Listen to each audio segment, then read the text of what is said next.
स्वामी समर्थ. श्री स्वामी समर्थ. नमस्कार मैत्रिणींनो, श्री स्वामी समर्थ. तुमच्या सर्वांचे आपल्या चॅनलमध्ये खूप खूप स्वागत आहे. तुमच्या सर्वांच्या सर्व चांगल्या मनोकामना पूर्ण होत हीच मी महाराजांच्या चरणी प्रार्थना करते आणि आजच्या आपल्या नवीन व्हिडिओला सुरुवात करते. तर आजच्या आपल्या नवीन व्हिडिओचा विषय असा आहे, पंचांगानुसार सध्या माघ महिना सुरू आहे आणि धार्मिक दृष्ट्या माघ महिना खूप विशेष आहे. या महिन्यातील प्रत्येक तिथी महत्वाची आहे. यात माघ पौर्णिमा हिंदू धर्मातील सर्वात महत्वाच्या उत्सवांपैकी एक आहे. या दिवशी पवित्र नदीत स्नान दान करण्याची परंपरा आहे. माघ महिन्यातील हे पवित्र स्नान पौष महिन्याच्या पौर्णिमेपासून सुरू होऊन माघ पौर्णिमेला समाप्त होते. माघ पौर्णिमा उत्सव हा देवी लक्ष्मी आणि विष्णू देवांना समर्पित आहे.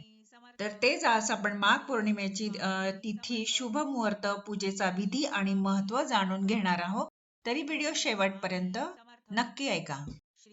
पंचांगानुसार माघ महिन्याची पौर्णिमा ही 23 फेब्रुवारी रोजी दुपारी 3:33 सुरू होईल आणि 24 फेब्रुवारी रोजी संध्याकाळी 5:59 समाप्त होईल.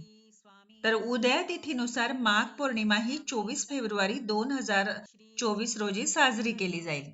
जे उपवास करतात त्यांनी 24 फेब्रुवारीला उपवास करायचा आहे आणि सत्यनारायणचे व्रत जे आहे 23 फेब्रुवारीला, म्हणजे जो आपण प्रदोषकाळी सत्यनारायण कथा करत असतो, तर ती आपल्याला 23 फेब्रुवारी करायची आहे. हिंदू धर्मात अमावस्या, पौर्णिमा या तिथींना विशेष महत्व आहे आणि त्यात माघ पौर्णिमेचे वेगळे असे वैशिष्ट्य आहे. ही तिथी अनेक प्रकारच्या शुभ कार्यांना समर्पित आहे. माघ पौर्णिमा ही विवाहासाठी देखील खूप शुभ मानली जाते आणि या तिथीला ग्रहप्रवेश देखील शुभ मानला जातो. याच दिवशी प्रयागराज येथे गंगा स्नान करणे अत्यंत शुभ मानले जाते. असे केल्याने व्यक्तीच्या सर्व मनोकामना पूर्ण होतात आणि त्याला मोक्ष प्राप्त होत असतो. माघ पौर्णिमेच्या दिवशी सकाळी सूर्योदयापूर्वी उठून पवित्र नदीत स्नान करावे.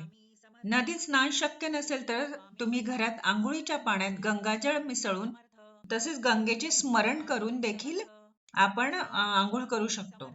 यानंतर सूर्यमंत्राचे पठण करून सूर्यदेवाला जल अर्घ्य अर्पण करून व्रताचा संकल्प घ्यायचा आहे आणि या दिवशी श्रीकृष्णाची पूजा करण्याची परंपरा आहे. आणि त्यानंतर आपल्याला पूजेनंतर गरिबांना, ब्राह्मणांना भोजन, दान, दक्षिणा द्यायची आहे. असे केल्याने आपल्याला विष्णूचा आशीर्वाद लाभतो. या दिवशी आवर्जून एक काम करायचे आहे, ते म्हणजे सत्यनारायण कथा करून आपल्याला या दिवशी कनकधारा स्तोत्राचे पठण करायचे आहे. या स्तोत्राचे पठण केल्याने आपल्या घरात माता लक्ष्मी आणि भगवान विष्णूंचा वास कायम राहतो आणि त्यांची कृपा आशीर्वाद आपल्यावर नेहमी राहते. तर यासाठी आणि आपली आर्थिक परिस्थिती चांगली होण्यास मदत होते आणि त्यासाठी हे काम आपल्याला अगदी अवश्य करायचे आहे. माघ महिन्यातील पौर्णिमेला केलेल्या दानाचे विशेष महत्व असते आणि या दिवशी आपल्याला वस्त्र, तीळ, अन्न, गूळ, पैसा किंवा पांघरुण, गाय इत्यादी दान केल्याने सुख समृद्धी मिळते. या दिवशी पवित्र नद्यांमध्ये स्नान करून भगवान विष्णू आणि देवी लक्ष्मीची पूजा केल्याने सर्व समस्या दूर होतात आणि सर्व देवांची कृपा आपल्या सोबत राहते. आणि यासोबतच या तिथीला पितरांना तर्पण करून श्राद्ध देखील केले जाते आणि या दिवशी केलेल्या स्नानाने सर्व पाप आणि क्रोध नष्ट होऊन सर्व रोग दूर होतात. अशा प्रकारे आपण कोणत्याही गोष्टीचे पूजा विधी, महत्व किंवा नियम असे सगळे जाणून आणि त्या प्रकारे आपण ज्या गोष्टी करत असतो, यामुळे आपल्या प्रत्येक कामात आपल्याला यश मिळत असते आणि जीवनामध्ये सुख समृद्धीचा मार्ग मोकळा होत असतो आणि आपल्या प्रत्येक अडचणीतून आपली मुक्ती होत असते. अगदी लहानशा माहितीसोबत आजचा व्हिडिओ इथंच थांबवते.